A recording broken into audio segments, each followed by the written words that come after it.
ఎట్లా సార్ మీరు ఒక కమ్యూనిస్ట్ యోధుడు తెలంగాణ కోసం నిరాహార దీక్ష చేసిన కొత్తగూడెం బిడ్డ మీరు మీరు అట్లాంటిది మీరు కూడా మమ్మల్ని ఇట్లా గొంతు నొక్కితే ఎట్లా సార్? ముఖ్యమంత్రి గారు అంత ఫ్రస్ట్రేషన్ లో అంత ఆవేశంలో అంత ఆవేశం అంత అయ్యో పదవిలోకి వచ్చిన తర్వాత కూడా ఇంత ఫ్రస్ట్రేషన్ నా జీవితంలో ఎవరిలో చూడలేదు సార్ నేను. అరే మొత్తం ఇంత దాడి ఇంత ఉక్రోషం ఏం పర్లేదు రేవంత్ రెడ్డి గారు ఇంకా తిట్టాలనుకుంటే ఇంకో 2 గంటలు తిట్టండి, మాకేం అభ్యంతరం లేదు. ఎందుకంటే మీ మైక్ కట్ కాదు, నీకు ఎంత ఉందో అంత తీసుకో, నాకేం ఇబ్బంది లేదు. మీ తిట్లన్నీ మాకు దీవెనలు, మీ తిట్లన్నీ మాకు దీవెనలు, మాకు ఆశీర్వాదాలు. మీరు ఎంత మాట్లాడితే మాకు అంత మంచిది. ఎందుకంటే మీ వల్ల ఖచ్చితంగా ఇంకొక 20 ఏళ్ళు కాంగ్రెస్ ఓటేయాలంటే ఎవరైనా భయపడే పరిస్థితి తెలంగాణ మొత్తంలో వస్తున్నది. మీరు పోయి ప్రచారం చేశారు, మహారాష్ట్రలో ప్రచారం చేశారు, హర్యానాలో చేసినారు, ఢిల్లీలో చేసినారు, అద్భుతాలు సాధించారు. మొన్న పోయి ఎమ్మెల్సీ ఎలక్షన్లో కూడా చేసినారు.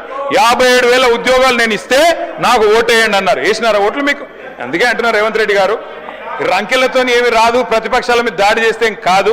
అధ్యక్ష మీరు వచ్చిన తర్వాత అధ్యక్ష పెద్దవాగు 2 సార్లు కొట్టుకొని పోయింది, సుంకిశాల కూలిపోయింది.